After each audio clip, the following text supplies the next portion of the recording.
Assalamualaikum warahmatullahi wabarakatuh. Hai adik-adik, balik lagi bareng Miss Sinta. Hari ini kita akan belajar mengenai latihan soal penilaian akhir semester 1 Ilmu Pengetahuan Alam kelas 9 SMP. Sudah siap semua? Ini merupakan bagian 2. Jadi, pastikan adik-adik sudah tonton bagian satunya dulu. Pada bagian 1, Miss Sinta sudah membahas soal nomor 1 sampai nomor 20. Dan pada bagian 2 ini kita akan langsung masuk ke soal nomor 21.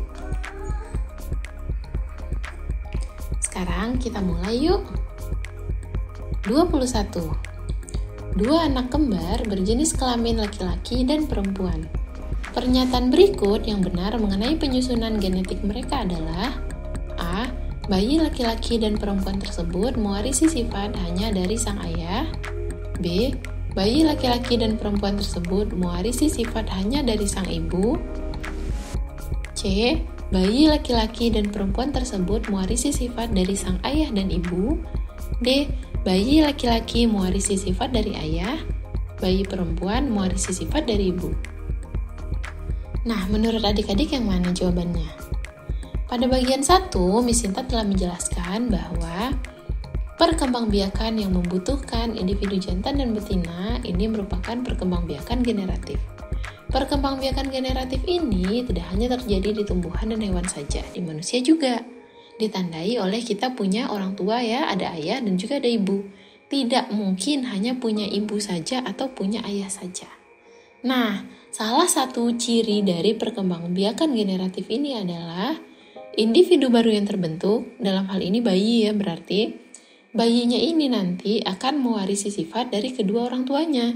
Jadi bukan hanya dari ayah saja ataupun dari ibu saja. Tidak peduli apapun jenis kelaminnya, secara genetik anaknya akan mewarisi sifat dari ayah dan juga ibunya. Jadi di sini jawaban yang paling tepat adalah C. 22. Pernyataan yang sesuai dari gambar tersebut adalah, nah di sini dia meminta kita untuk mencari tahu aliran elektronnya dari mana ke mana dan muatan akhir penggaris. Jadi pada saat ini kan gambarnya penggaris plastik ini digosok-gosok dengan kain wol gitu. Saat menggosok penggaris plastik dengan kain wol, maka akan terjadi aliran elektron dari kain wol ke penggaris plastik. Nah, akibatnya muatan si penggaris nanti akan jadi negatif. Karena ingat ya, elektron itu muatannya negatif. Jadi, muatan negatif dari si kain wol tadi akan pindah ke si penggarisnya. Jadi, jawabannya adalah A.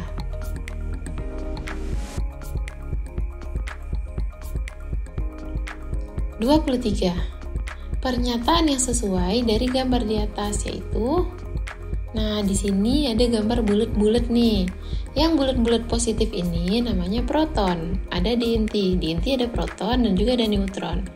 Proton yang hitam positif ini, neutron yang biru dan tidak bermuatan, elektron adalah yang di sekelilingnya yang berwarna merah dan muatannya negatif nih. Di gambar ya, di gambarnya warnanya merah. Nah, pada gambar 1 ada satu positif, satu negatif. Berarti netral. Jadi, gambar 1 tidak bermuatan positif ataupun negatif. Yang kedua, ada 2 positif, 1 negatif. Maka gambar 2 pasti muatannya positif. Jadi opsi A salah nih ya. Yang C juga salah karena yang C dia bilang satunya positif, tidak. Yang ketiga, ada 1 positif dan juga ada 2 negatif. Yang menang siapa? Negatif dong ya. Berarti pada gambar 3 ini muatannya negatif.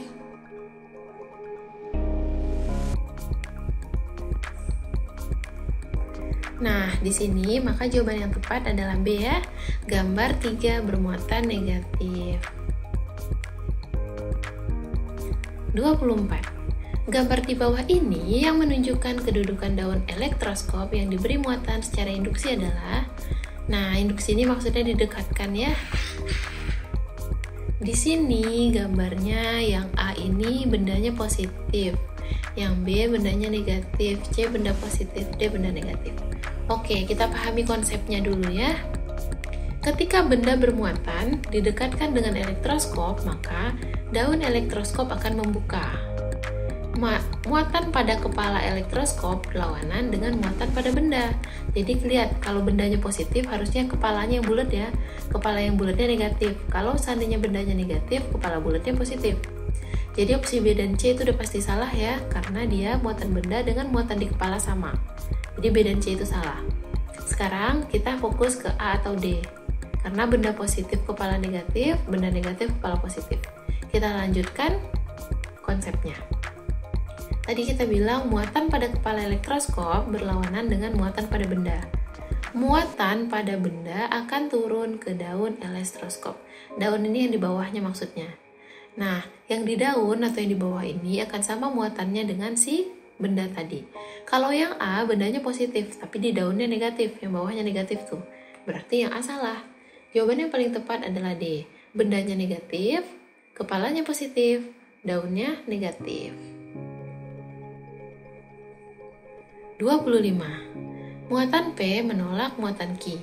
Muatan Q ditarik oleh muatan R. Muatan R ditolak oleh muatan S. Dan muatan S ditarik muatan T. Jika Q bermuatan positif, maka pernyataan muatan listrik yang benar adalah, ingat ya, yang menolak adalah yang sejenis, yang ditarik adalah yang berlawanan jenis. Kita anggap P-nya positif. Maka jika P menolak muatan Q, berarti Q itu sama dengan dia. Maka Q-nya juga positif. Muatan Q ditarik oleh muatan R. Karena ditarik berarti R-nya pasti berbeda dengan Q. Tadi Q-nya positif, berarti R-nya negatif. R ditolak oleh S katanya. R ditolak oleh S, berarti R sama dengan S. Tadi kita bilang R-nya negatif, maka S-nya positif. Mari kita coba, kira-kira ada nggak ya di opsi? A, P, dan R negatif. Salah ya? B, P, dan R positif. Salah. C, S, dan T negatif. Oh, kita belum bahas T tadi. D, R, dan S negatif. Nah, ternyata ada jawabannya. D, R, dan S negatif. Kalau seandainya kita mau cari T, bisa ya? Di sini Miss lupa menulis T. Tadi kan S-nya ditarik oleh T, berarti T-nya berbeda dengan S. S-nya negatif, berarti T-nya positif. 26. Bagian sel saraf yang berfungsi sebagai tempat terjadinya tarik-menarik muatan listrik ditunjukkan oleh nomor. Nah, bagian sel saraf yang tempat tarik-menarik muatan listrik ini namanya adalah nodus Ranvier. Yang mana ya nodus Ranvier? Nodus Ranvier merupakan yang bentuknya seperti sosis nih kalau kita lihat, yang bulat-bulat ini, atau yang jadi pipanya, yaitu tempat terjadinya tarik-menarik muatan listrik. Terlihat ya yang mana? Berarti pada gambar adalah yang nomor 3. 27. Berbagai hewan yang memiliki kemampuan menghasilkan muatan listrik umumnya memiliki sistem khusus pada tubuhnya yang disebut sebagai, nah ini namanya elektroreseptor ya. Salah satunya adalah yang ada di ikan pari. Jadi dia dapat menghasilkan muatan listrik. 28. Komputer milik Ayu terkadang menyengat ketika dialiri arus listrik. Ayu lalu menghubungkan komputernya ke lantai kamar. Perbuatan Ayu ini bertujuan A. Menetralkan bumi, B. Mengambil elektron dari bumi, C. Mengalirkan proton ke bumi, D. Mengalirkan elektron ke bumi. Nah, tujuannya Ayu ini adalah untuk mengalirkan elektron ke bumi. Jadi harapannya setelah elektronnya dialirkan ke bumi, maka komputernya tidak akan terlalu menyengat ketika dialiri arus listrik. 29. 3 buah lampu bertuliskan 10 watt dirangkai seperti gambar berikut. Ayo, adik-adik tahu ini rangkaian apa? Paralel apa seri? Ini merupakan rangkaian paralel ya, karena bercabang. Jika saklar F ditutup, kejadian yang benar pada rangkaian di atas adalah A. Lampu A menyala paling terang, B dan C redup. B. Lampu B menyala paling terang, A dan C redup. C. Lampu A, B, dan C menyala berbeda-beda. D. Lampu A, B, dan C menyala sama terang. Nah, untuk lampu yang dialiri oleh listrik yang paralel ini, maka semua lampu yang terlibat akan menyala sama terang. Jadi di sini pilihan jawabannya yang benar adalah D. 30. Di antara grafik berikut yang menyatakan hubungan antara beda potensial dengan kuat arus listrik adalah. Nah, jadi di sini beda potensial itu dilambangkan oleh V ya. Sedangkan kuat arus listrik adalah I. V merupakan I dikali R. Yang mana semakin besar kuat arus listrik, maka akan semakin besar pula beda potensial listriknya. Begitu juga dengan sebaliknya. Kalau kita lihat gambarnya, yang ketika satunya naik, satunya lagi juga naik, itu adalah yang opsi A, maka jawabannya adalah A. 31.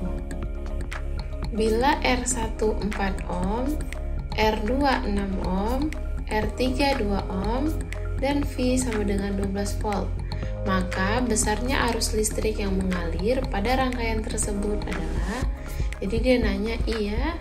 Di sini kita bisa lihat bahwa rangkaiannya di sini itu rangkaian seri R1, R2, R3-nya. Kita hitung, kita nanya arus listrik, maka kita akan menggunakan rumus nantinya.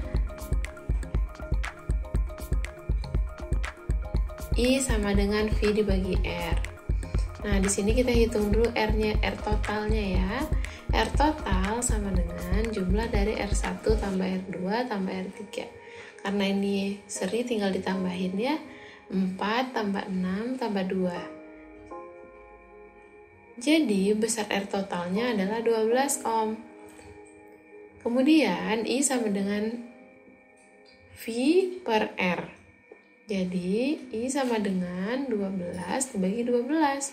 Jawabannya adalah sama dengan 1 ampere.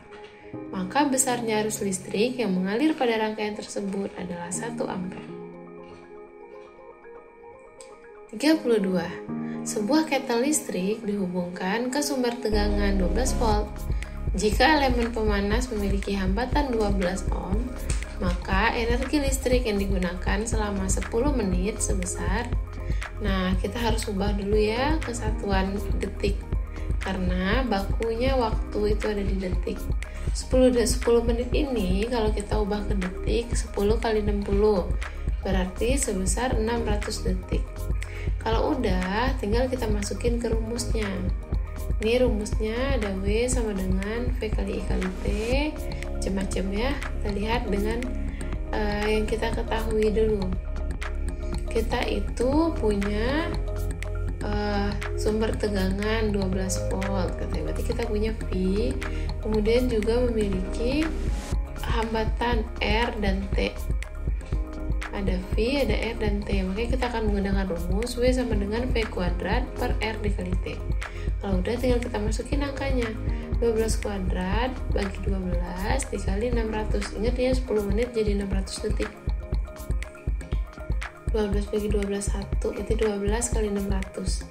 Jadi W-nya adalah 7200 Joule. Jadi jawabannya adalah C. 33. Sebuah sekring dipasang pada tegangan 250 volt, menyebabkan arus mengalir 2 ampere.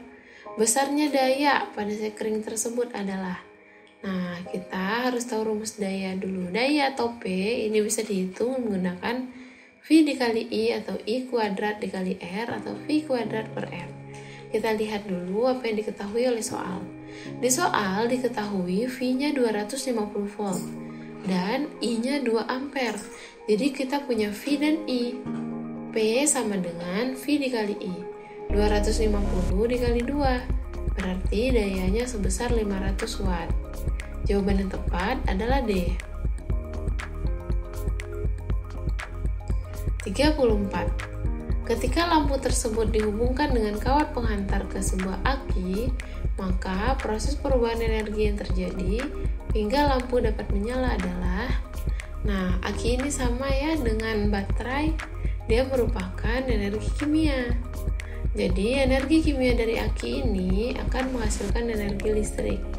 Yang mana energi listrik ini akan menghasilkan energi cahaya dari lampu, kemudian juga akan ada energi kalor. Bisa kita lihat dari panas yang dihasilkan oleh lampu tersebut. Jadi jawabannya adalah A. 35. Salah satu upaya penghematan energi listrik adalah A. Menggunakan oven listrik untuk memanaskan makanan. B. Menggunakan lampu bohlam dengan daya yang besar agar terang. C. Seluruh instalasi listrik di rumah menggunakan rangkaian paralel. D. Membiarkan kabel terhubung dengan stop kontak meskipun tidak menggunakan peralatan listrik. Nah, jawabannya adalah gunakanlah rangkaian paralel pada instalasi rumah kita. Jadi, rangkaian paralel ini lebih hemat ya, karena kita bisa menyalakan atau mematikan lampu yang dirasa kita gunakan saja. Nah, adik-adik, kita telah mengerjakan sebanyak 35 soal. Terima kasih ya sudah belajar bareng Miss Sinta. Jangan lupa like, komen, dan juga subscribe. Nyalakan loncengnya agar adik-adik tahu ketika Miss Sinta upload video baru. Kalau begitu, Miss Sinta pamit ya. Sampai jumpa lagi di pelajaran lainnya. Bye adik-adik.